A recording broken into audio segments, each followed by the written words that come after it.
माझी माय मराठी संस्कृती सांगू मी किती तिचा गोडवा, सांगावा तितका थोडा आकाशाला गवसणी घालणाऱ्या उत्तुंग कीर्तीचा. तेजस्वी, शूर, धाडसी तसेच कणखर लोकांच्या मनामनामध्ये रुजलेले श्रीराम श्रीकृष्ण ते छत्रपती शिवाजी महाराज यांच्यापर्यंत चालत आलेली हीच ती महाराष्ट्राची थोर परंपरा. अशा ज्या महाराष्ट्राच्या मातीतील छत्रपती शाहूंच्या विचाराने आई अंबाबाईच्या कृपाशीर्वादाने पावून झालेल्या कोल्हापूर जिल्ह्यातील रोहित रघुनाथ कोपारडे एक मराठा युवक आपल्यासमोर बोलत आहे. आपला भारत 125 कोटींचा देश. देशाला स्वातंत्र्य मिळाल्यानंतर बऱ्याच समाजांना आरक्षण देण्यात आले, पण मराठा समाज मरेपर्यंतच नाही तरी मेला तरी मागे न हटणारा मर्द म्हणजे मराठा. गल्लीपासून दिल्लीपर्यंत तख्त गाजवणारा मर्द म्हणजे मराठा. माता आणि मातीसाठी अखंड लढणारा मर्द म्हणजे मराठा. असा हा मराठा समाज या स्पर्धेच्या युगात आता खूप मागे पडलाय. मराठ्यांची पोरं एवढी हुशार असून काय उपयोग? एखादा BA, BSc, MA होतो, डिग्री घेतो आणि ती डिग्री घेऊन जातो कुठं? शेताला, नाहीतर सेंटरिंगला. का? कारण उच्च महाविद्यालयात प्रवेश नाही. 90-95% जरी पडले तरी मराठ्यांची पोरं प्रवेशासाठी तडफडत बसतात. मग नोकरीचे तर सोडाच. या सगळ्याचं कारण काय? या सगळ्याचं कारण म्हणजे मराठ्यांना न मिळालेलं आरक्षण. काही लोक म्हणतात की मराठा लोक लय रुबाब करतात, मराठा असल्याचा ठेंबा मिरवतात.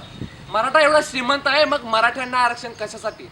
त्यांना मी एवढंच सांगेन, आम्हाला गर्व आहे मराठा असल्याचा आणि प्रत्येक मराठ्याला तो असलाच पाहिजे. आणि हो, सर्वच मराठी श्रीमंत नाहीत. काही मराठा एवढे गरीब आहेत की त्यांना 2 वेळेचं जेवायला मिळत नाही. अशा मराठ्यांना आरक्षणाची खरी गरज आहे आणि हीच आमची मागणी आहे.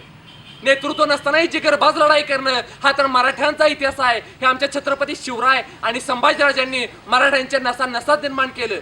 पण त्यानंतरच्या काळात मराठा समाजावर अन्याय झाला आणि मराठा समाज आरक्षणापासून वंचित. इतिहास पुन्हा एकदा जन्म घेतोय.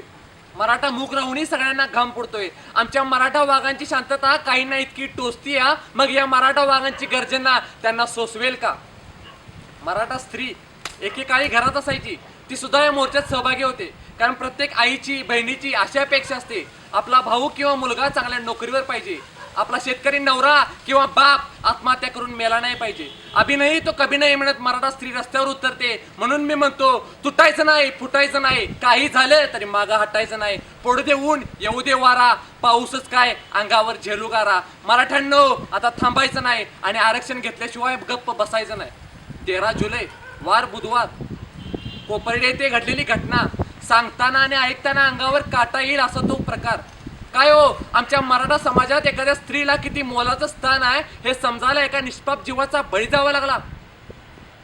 त्या निष्पाप जीवावर अत्याचार करणाऱ्या नराधमांना लवकरात लवकर फासावर लटकवा.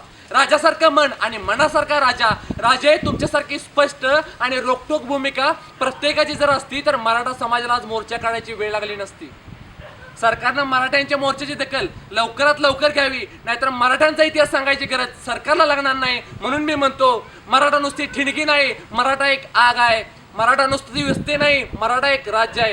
झुकतील भले भले भविष्यात आमच्या पुढे, झुकतील भले भले भविष्यात आमच्या पुढे, पण मराठा झुकणारा नाही, मराठा झुकवणारा आहे.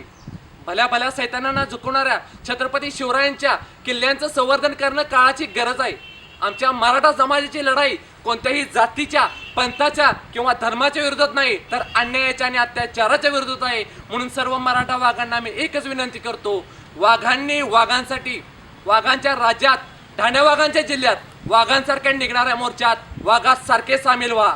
म्हणून एक मराठा लाख मराठा. धन्यवाद.